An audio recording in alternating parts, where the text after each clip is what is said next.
জাতীয় চলচ্চিত্র দিবসের বাইরে একটু বলতে হয়, সেটা হচ্ছে যে যেহেতু আমাদের পূর্ববর্তী বক্তারা বলে গেছেন চলচ্চিত্র অবস্থা ভালো না, সেহেতু আমি শুধু বলবো যে আমাদের আজকে যিনি মঞ্চে উপস্থিত আছেন আমাদের সম্মানিত হেলাল খান চিত্রনায়ক, সবচেয়ে জনপ্রিয় চিত্রনায়ক ছিলেন তিনি যখন অভিনয় করেছেন তার সময়।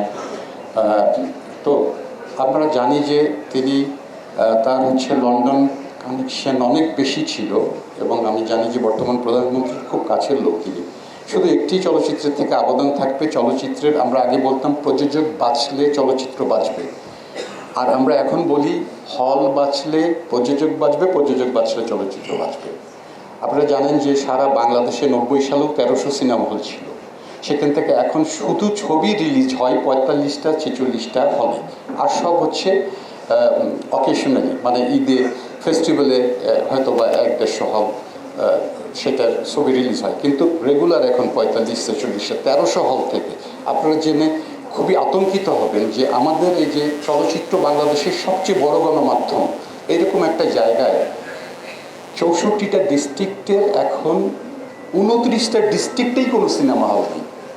সো 2টা প্রজেক্ট আছে। আমি আমাদের আজকের অতিথি আমাদের প্রাণপ্রিয় চিত্রনায়ক হেলাল খানের কাছে দাবি করব, উনি আমাদের বর্তমান প্রধানমন্ত্রীর সাথে খুবই রিলেটেড।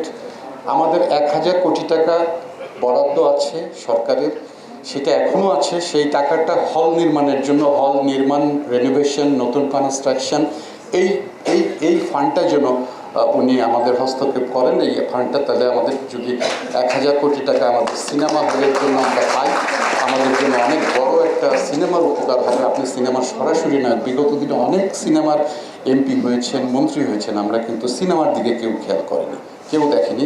আর আপনি এখন এমপিও হননি, মন্ত্রী হননি, কিন্তু আমরা জানি আপনি প্রধানমন্ত্রীর অত্যন্ত কাছের মানুষ, আপনি পারবেন আমাদের এই চলচ্চিত্রকে বাঁচাতে, এবং আপনার দয়া আছে, মায়া আছে, কারণ আপনি হেলাল খান কিন্তু আজকে চলচ্চিত্র দিয়ে। সো আপনি এটা পার্সোনালি আপনার বিষয়টা দেখবেন। আরেকটা বিষয় আছে যে আপনার হচ্ছে 64টা ডিস্ট্রিক্টে, সরকারের 64টা ডিস্ট্রিক্টে 68টা তথ্য কেন্দ্র হবে, এবং 68টা তথ্য কেন্দ্র প্রজেক্টটা এখনও লাইভ আছে, জীবিত আছে। সেইখানে 68টা সিনেপ্লেক্স হওয়ার কথা। ওই প্রজেক্টগুলোতে তথ্যকেন্দ্রে 68টা সিনেপ্লেক্সের প্রজেক্ট ইনক্লুড আছে। এইটাও যদি আপনি একটু আপনার হস্তক্ষেপ করে এটাকে যদি বেগবান করেন বা এটা বাস্তবায়ন করেন, তাহলে আমরা প্রত্যেকটা ডিস্ট্রিক্টে অন্তত একটা করে সিনেপ্লেক্স পাবো, যেটা আমরা 29টা ডিস্ট্রিক্টে যে কোনো সিনেমা হল নাই, সেই অন্তত সেই জায়গা থেকে আমরা হচ্ছে যে সেই থেকে আমরা বেঁচে যাব, যে আমরা বলতে পারবো যে 64টা ডিস্ট্রিক্টে আমরা সিনেমা হল আছে। আমরা বাংলাদেশ দেখেন, শুধু আমাদের একটা সময় আপনারা এখানে সবাই হচ্ছে যে রূপালী পর্দার সোনালী অতীত, আপনাদের একটা অতীত ছিল, সেটাকে আমরা বলি সোনালী অতীত। অতীত কেন সোনালী হবে? আমরা সামনেও সূর্যোদয় দেখতে চাই আপনাদের মাধ্যমে। এখানে আমাদের সবাই বসা আছেন, আপনারা চেষ্টা করলেই এটা সম্ভব।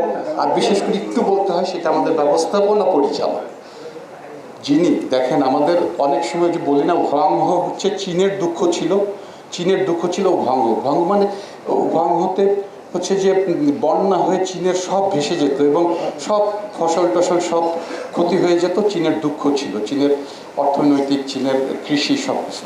আমাদের চলচ্চিত্রের একটা দুঃখ ছিল যে আমাদের চলচ্চিত্রের যে স্টাফ যারা আছে, যারা এখানে চাকরি করেন, তারা রিটায়ার্ডে চলে গেলে আর তারা কিন্তু কোনোদিন পেনশনের টাকা পেতেন না। ভেঙে ভেঙে ভেঙে ভেঙে একটা সবাই সারা জীবন চাকরি করে তাদের একটা আশা থাকে যে তারা শেষ জীবনে তাদের এই হচ্ছে পেনশন, গ্র্যাচুইটি, এই টাকাগুলো নিয়ে অন্তত একটা পরিবার নিয়ে একটা থাকার মতো একটা ব্যবস্থা, তারা সব সময় এটা স্বপ্ন দেখে। তো সেটা ছিল না, ছিঁড়ে 15,000 20,000 টাকা বছরে পেত পেনশনের টাকা, গ্র্যাচুইটি।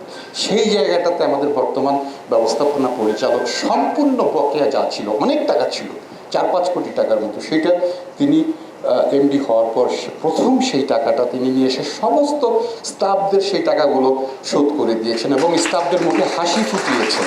তো আমি এই জন্য তাকে ধন্যবাদ জানাই, কংগ্রাচুলেট জানাই। এবং উনি একজন মনে প্রাণে আমাদের চলচ্চিত্র লোক, এবং তিনি প্রথম কিন্তু এই এমডি কিন্তু হচ্ছে যে উড়ে এসে জুড়ে বসেননি, তিনি কিন্তু চলচ্চিত্রের লোক। তিনি চলচ্চিত্র পরিচালনা করেছেন, চলচ্চিত্রের তিনি নির্মাণ করেছেন, ডিরেকশন দিয়েছেন, এবং চলচ্চিত্রের একটি সমিতিতে তিনি নির্বাচিত হয়েছেন তিনি নেত্রী হিসাবে।